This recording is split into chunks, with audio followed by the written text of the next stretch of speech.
All right, let me show you how sick they are. Waiting for me to get out of the laundry. Him across the street. Look at him across the street. Sick ass people. Let me tell you, sick people. Yeah, you know, as I tell you, you gotta shake your head because you know they want to call you crazy, but they're the ones stalking you, right?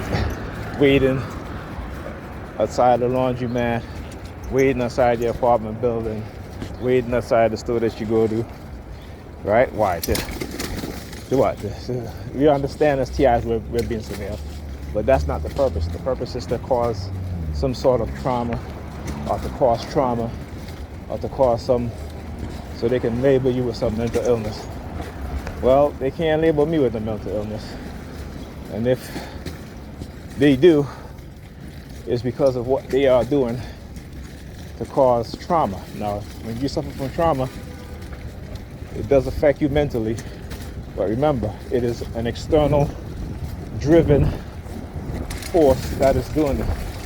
Okay, it's not something you were born with.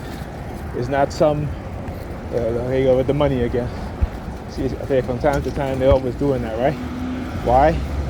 Again, because of my disability. So anyhow, right, it is an external cause, right? There's nothing you were born with. There's no chemical imbalance. That's bullshit. That's the cover there. Again, that's how they get away with it. The non-consensual human experimentation program, the coercive persuasion program to manipulate, to silence, so that they can try and get away with what they're doing. And they have gotten away with it plenty. Again, being as a black person, when you look at within the past decade, the extreme increase in it is actually unnatural increase in particularly black women and men being diagnosed with mental illness, right? And the funny thing about it is that these same people being diagnosed with mental illness will turn around and target you as the TI, a target individual, right? So they don't even understand how they're being affected by this. They don't even understand how they've been duped into participating in the program that they tried to destroy our lives as TI, but their lives are also being damaged or even destroyed in the process. They're destroying the psychological mind state of their children, and you know, they think it's okay. I recently read an article of how many young kids now don't want to go to school. Why? Because of the bullying, increased bullying, because directly related to this program. And you know, like I said, when kids see adults doing it, particularly parents, they tend to emulate their parents.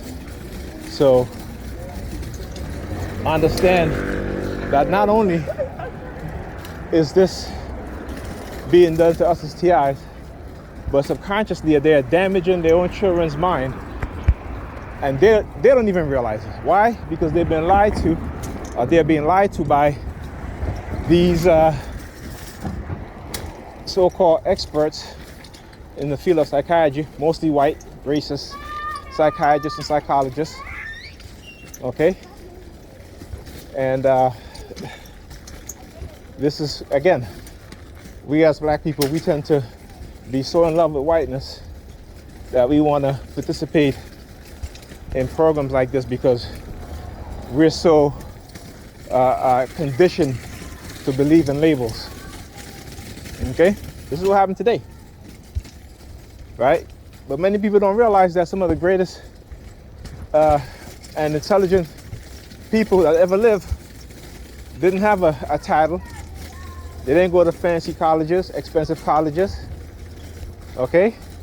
And they were still, those are the people who actually changed the world, okay? Not just so-called people with degree, particularly the Negropeans with degree. Right? They just want to lavish in their titles of being a doctor or, you know, what is it? Professor Emeritus, right? The labels. They worship the labels more than anything else. And that's why you look throughout history and the people who actually create a better world, or make the world better for others, including themselves and their children, didn't carry titles, particularly any sort of higher educational titles, right? You look at Malcolm X, look at Marcus Garvey. Not to say that there isn't any who didn't, but we tend to forget that there are also people who didn't go to college and, get master's degree and all this stuff, right? So, I mean, look at us today, right? We always quote back to people in the past who didn't have, a lot of them didn't have college degree. A lot of them wasn't so-called highly educated, but they were educated, they were intelligent, okay? So, but for we as black people, particularly European people, you have to have a title. You have to be squeaky clean. You look at Republicans and their candidates, liars, crooks, murderers, and guess what? Their people still vote for them. And what do they say? Everybody deserves a second chance. But when it comes to anybody else of color, whether it be black, whether it be Hispanic, whether it be Asian, you got to have an unblemished record, right? So tell me something. Is it really better to be righteous or so-called highly moral? Because the word righteous I want to talk about, people always use the word righteous to commit evil. So when I hear people talking about righteousness, I think about the Germans. I think about these so-called white Christians who enslaved black people, right? Who poisoned, who gave diseases to the American Indians to basically commit genocide against that group of people, included in South America, right? Again, we tend to conflate what the reality is from what they've conditioned us to be and how they condition us to think, instead of looking at the reality, okay, and going and seeing what's in front of us and accepting that as the reality, instead of believing in the delusional mindset they've created. We gotta wake up. We have to wake up. Talk to you guys in the next video.